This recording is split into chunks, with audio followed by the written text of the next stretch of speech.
Salut à toi.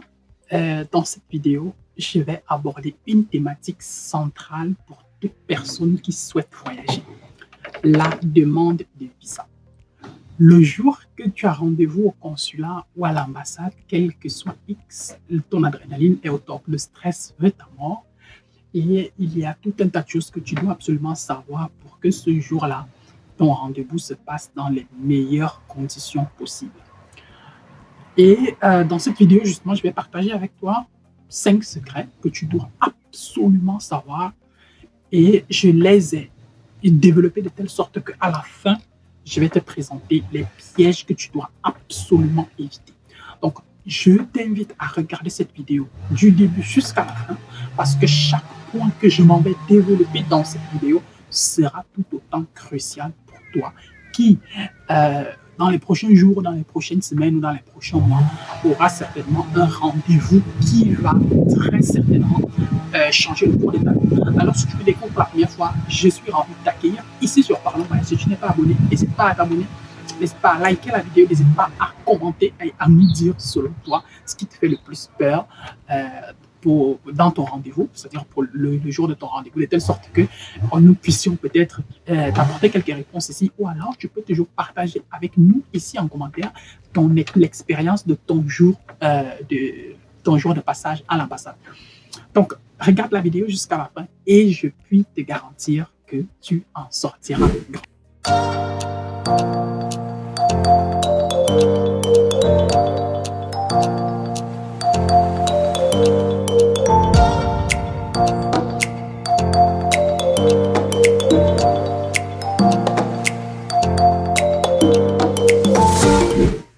Alors, avant de commencer par le premier conseil, je voudrais d'abord te rappeler que Parlons Voyage, c'est la chaîne YouTube de l'entreprise Diaspora Placement Consulting basée à Yaoundé au Cameroun et qu'à partir de là, nous déroulons une palette de services à l'endroit de personnes comme toi qui veulent voyager, qui veulent sortir de leur pays. Et donc, si tu as besoin de nos services, si tu as besoin d'accompagnement dans le cadre de ta procédure de visa, ou même si tu as juste besoin de coaching, de conseils ou d'un accompagnement quelconque, nous sommes là à ta disposition. Tu peux nous contacter, nous serons ravis de répondre à ta question et de voir dans quelle mesure nous pourrons mettre à ta disposition notre service, notre savoir-faire et notre expertise. Le premier secret qui selon moi est tout aussi capital que les autres, c'est ton dossier visa.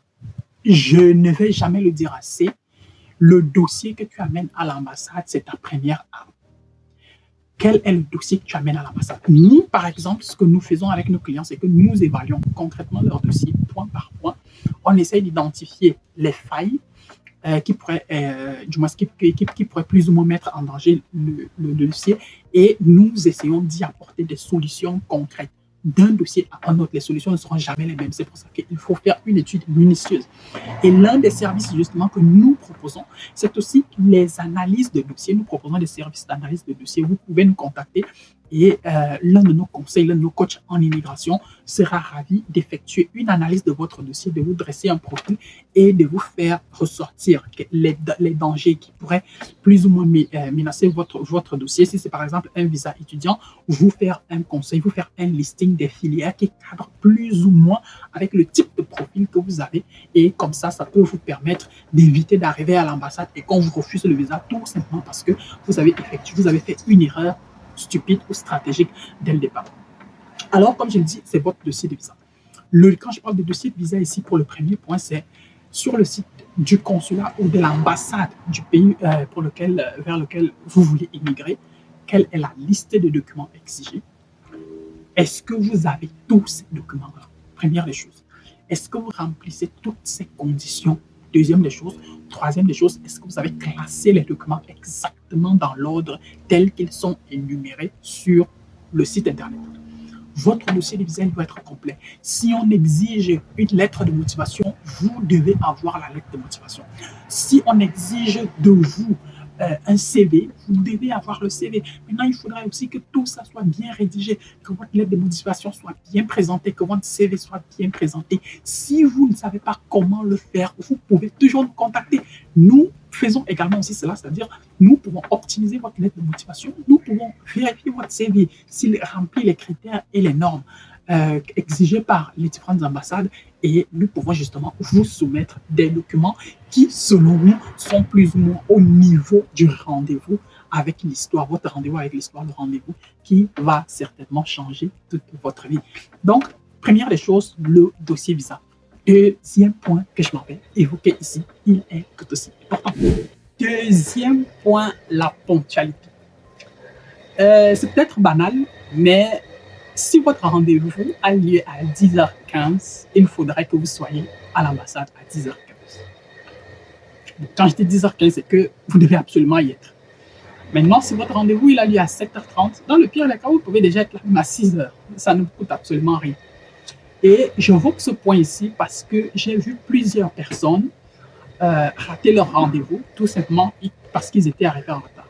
Et quand je parle du retard ici, ça peut sembler banal, mais le retard, il va encore plus dans le sens où, si par exemple, supposons, vous devez demander un visa formation professionnelle, comme la plupart des gens, par exemple, que nous faisons voyager au Cameroun pour l'Allemagne, et vous habitez par exemple à Douala. Au Cameroun, il n'y a qu'un seul consulat d'Allemagne et il est à Yaoundé. Vous n'avez jamais été à Yaoundé, du moins si vous ne connaissez pas vraiment Yaoundé, donc vous ne savez pas exactement où se trouve le consulat. L'un des conseils que nous on donne à tous nos clients, peut-être au-delà même du conseil, c'est que nous le faisons, c'est qu'au plus tard la veille de votre entretien, on vous accompagne au consulat pour que vous sachiez exactement où ça se trouve. Vous devez faire un repérage de lieux c'est-à-dire avant le jour de votre rendez-vous, pour savoir exactement où est-ce que vous allez. Je le dis pourquoi? Parce que il y a des personnes qui, le jour, par exemple, de leur rendez-vous pour la demande des visas, par exemple, pour ceux qui veulent venir en Allemagne, se sont retrouvés à l'ambassade d'Allemagne, à Yaoundé, au lieu du consulat.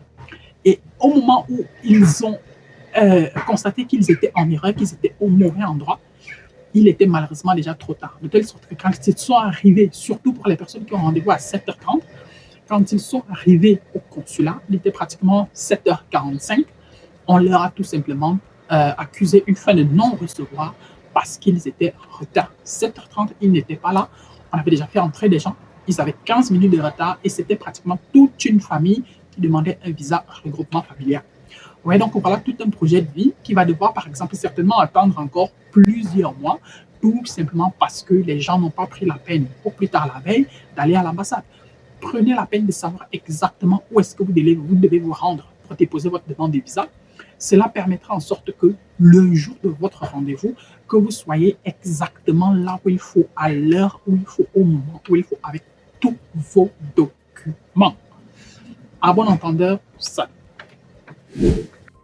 Troisième secret pour réussir votre entretien d'embauche, votre entretien visa à l'ambassade, c'est la préparation du dit entretien. Vous devez vous préparer. Quand je dis vous préparer, vous devez savoir plus ou moins quelles sont les questions qu'on pourrait me poser et surtout quel est le type de réponse que je devrais donner. Et par conséquent, quel est le type de réponse que je ne devrais pas donner. J'ai déjà vu plusieurs fois dans plusieurs groupes WhatsApp des gens qui font défiler des documents avec des réponses déjà prédéfinies. Et on fait balader ça et puis on demande aux gens, voilà, si jamais on te pose telle question, tu réponds comme ça, tu réponds comme ça. On fait balader ça et au final, on se retrouve avec des questions, on se retrouve avec des réponses générales. Cependant, d'une personne à une autre, d'un dossier à un autre, les choses ne sont pas toujours les mêmes. Chaque personne a son profil. Il y a des personnes qui, après le baccalauréat, ont directement commencé avec les cours de langue, donc qui arrivent à l'ambassade à 19 ans, 20 ans, 21 ans, parfois même 17 ans. Tout comme on a aussi des personnes qui, après les études, sont allées à l'université, ont peut-être étudié jusqu'à master, et ensuite, aujourd'hui, veulent venir en Allemagne, par exemple, pour faire une formation professionnelle. On a des personnes qui demandent les visas à 30 ans pour venir poursuivre des études, tout comme on en a qui demandent le visa à 17 ans pour poursuivre leurs études. Vous comprenez donc avec moi que rien que sur la base de ces paramètres liés tout simplement à l'âge, tout le monde ne peut pas avoir exactement les mêmes réponses. Tout le monde ne peut pas répondre de la même façon à la même question. C'est à chacun de personnaliser sa réponse. La personnalisation de la réponse passe avant tout par la préparation pour le dit entretien.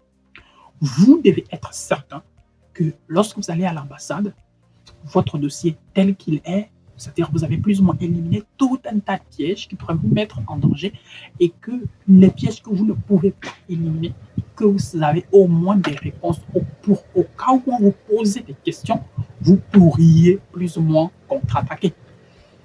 Je le dis tout simplement pourquoi? Parce que chaque client que nous avons, chaque personne qui nous confie son dossier, nous prenons le dossier de cette personne-là à cœur et très, très au sérieux. Nous savons et nous sommes conscients du fait qu'il s'agit là des projets de vie pour la plupart. Et nous nous assurons que la personne que nous envoyons à l'ambassade est prête à 1000% pour l'entretien, pour son entretien visant. Nous nous assurons, déjà, comme j'ai dit, déjà, que tout le dossier il est complet. Pour ce qui est de la ponctualité, on se rassure que la personne connaît où se trouve le consulat. Et puis le jour, on martèle encore si ton rendez-vous est à 7h30, tu dois être là à 6h30 dans le pire des cas, en prenant aussi en considération qu'il peut y avoir des embouteillages, il peut y avoir ci, il peut y avoir ça. Donc, maintenant, à côté de ça, on te prépare. Et c'est tout ça qui rentre dans la préparation. La préparation de l'entretien, c'est mettre quelqu'un dans les conditions psychologiques nécessaires qui vont plus ou moins faire en sorte que son rendez-vous se fasse de la manière la plus optimale possible. Si toi aussi tu as besoin de préparation pour ton entretien, si tu as besoin d'accompagnement dans le cadre de ta procédure de visa, tu sais exactement à quelle porte toquer. Nous avons progressivement tout un tas de packages que nous mettons en place et que nous mettons à la disposition des uns et des autres pour vous permettre, vous qui êtes là, vous qui nous regardez, vous qui êtes ici et qui avez plus ou moins peut-être besoin d'assistance ponctuelle à un moment ou à un autre, que vous puissiez également aussi, à votre niveau, bénéficier de nos services. Notre expertise, elle est là, elle ne souffre de rien. Nous sommes toujours contents de savoir qu'une personne que nous avons accompagnée aujourd'hui se retrouve en France, en Allemagne, en Belgique, en Italie, aux États-Unis, or wherever. Quatrième secret pour réussir son entretien à l'ambassade, vous devez répondre à ce que j'appelle les questions pratiques. Les questions pratiques, c'est, première des choses, votre dossier. Et la veille, au plus tard la veille de votre entretien, votre dossier doit être complet. Au Cameroun, par exemple, ceux qui veulent venir en Allemagne, on leur demande de présenter un dossier dans 3 chemises. Une chemise avec les originaux et 2 chemises avec les photocopies. Au plus tard la veille de votre entretien, peut-être même au plus tard une semaine avant votre entretien, vous devez vous rassurer que vous avez tous les documents nécessaires. Et au plus tard la veille, vous devez vous rassurer que tous vos documents sont exactement tels qu'ils devraient être et où ils devraient être. Quand je parle de tels qu'ils devraient être et où ils devraient être, il s'agit également aussi pour vous de les classer. Et ça, par exemple, je l'ai déjà évoqué dans le premier point. Vous devez exactement classer les documents tels qu'on les a exigés, dans l'ordre qui a été prédéfini par le consulat ou l'ambassade. À partir de ce moment-là, vous devez donc vous rassurer, par exemple, le jour de votre entretien, que tout est OK. À partir du moment où tout est OK, c'est-à-dire vous devez amener tous vos documents, diplôme, acte de naissance, passeport, certificat, attestation, bref, tout doit être là. Le jour de votre entretien, vous devez également aussi vous présenter à l'ambassade. Et l'une des questions qui revient souvent, c'est comment est-ce que je dois m'habiller pour aller à mon rendez-vous? Comment est-ce que je dois m'habiller pour aller à mon rendez-vous? Quel est le type de langage que je devrais tenir? Est-ce que je devrais avoir un langage formel ou informel?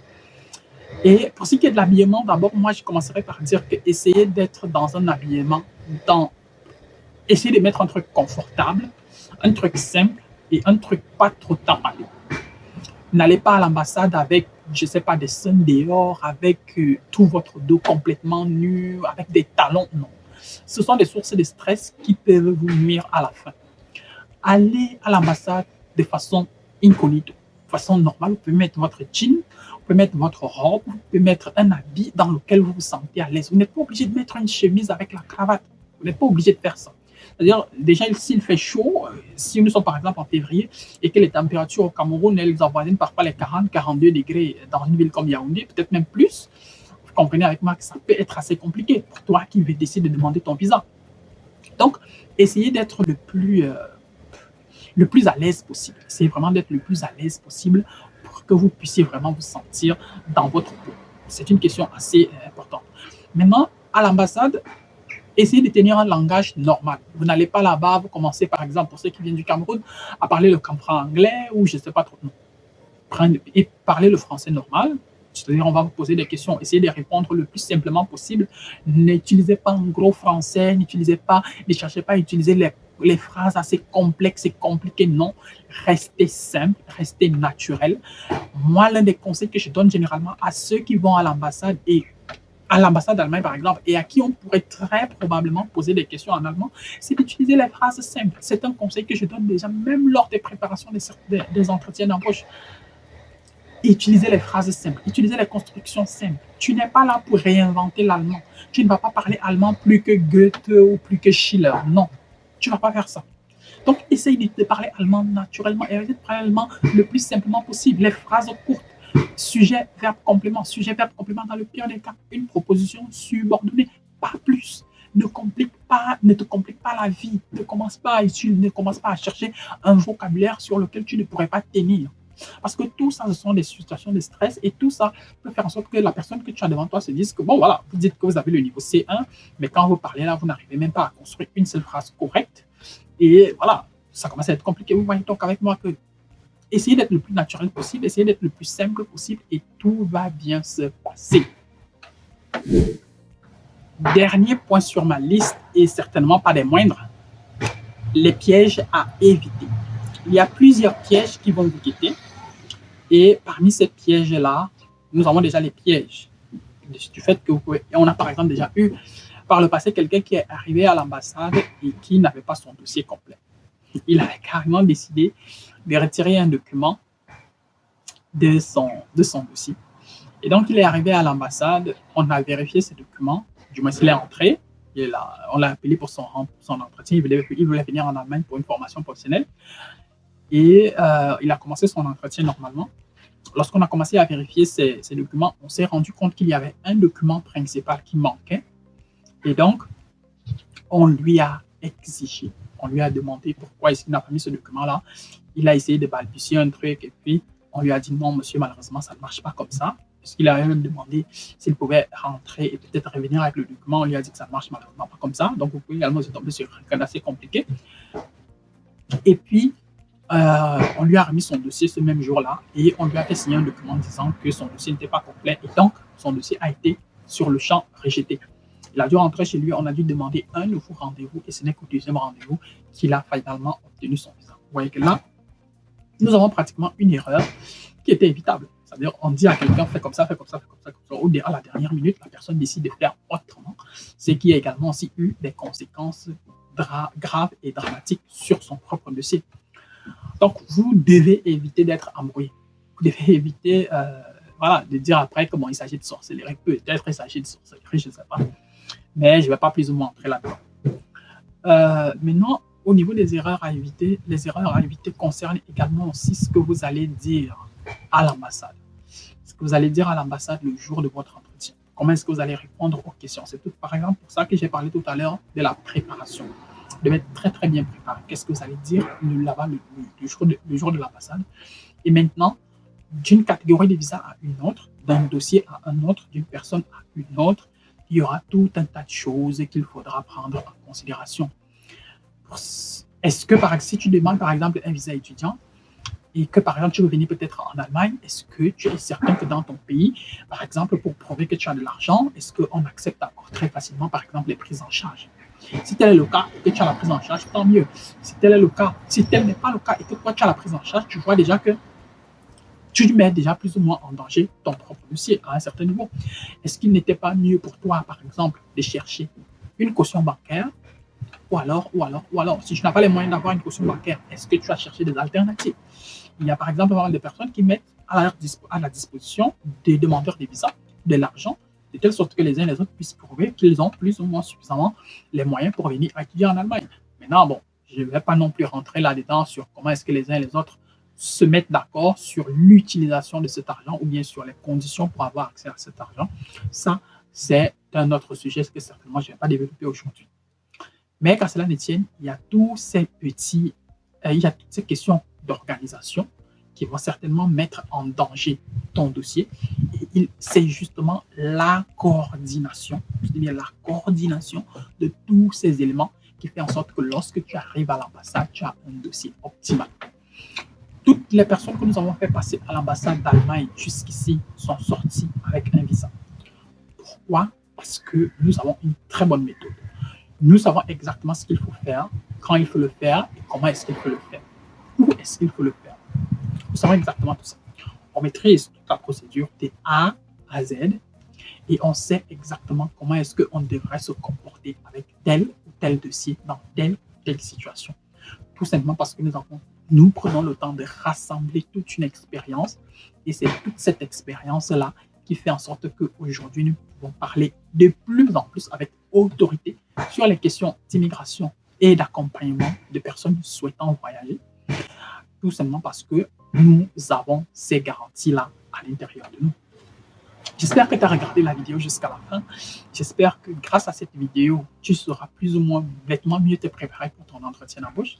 Mais si tu as toujours des questions, si tu as besoin d'une préparation un peu plus pointue et un peu plus optimale et beaucoup plus personnalisée dans le cadre de ta demande de visa, n'hésite pas à nous contacter. Nous sommes là. Nous pouvons te proposer juste des séances de préparation si c'est de ça que tu as besoin. Ou alors, nous pouvons par exemple optimiser ta lettre de motivation, vérifier ton CV, vérifier ton dossier de visa pour te dire si oui ou non il y a encore des failles. Nous pouvons également aussi, si tu es encore au début de ta procédure, nous pouvons mettre également aussi à ta disposition notre expertise. Nous pouvons t'accompagner de A à Z pour que tu puisses arriver dans le pays vers lequel tu souhaites émigrer, que ce soit l'Allemagne, la France, la Belgique, le Luxembourg et très bientôt certainement l'Italie et d'autres destinations, le Canada. Si tu n'es pas encore abonné à notre chaîne, n'hésite pas à t'abonner.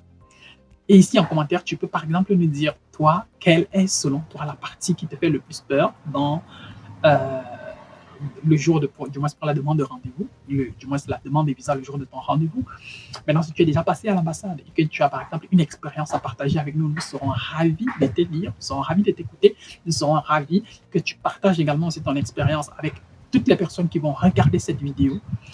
Et voilà, si tu as aimé la vidéo, n'hésite pas à liker, n'hésite pas à la partager autour de toi avec les personnes qui pourraient plus ou moins être intéressées par le type de contenu que nous proposons. Et n'hésite surtout pas à t'abonner si tel n'est pas encore le cas.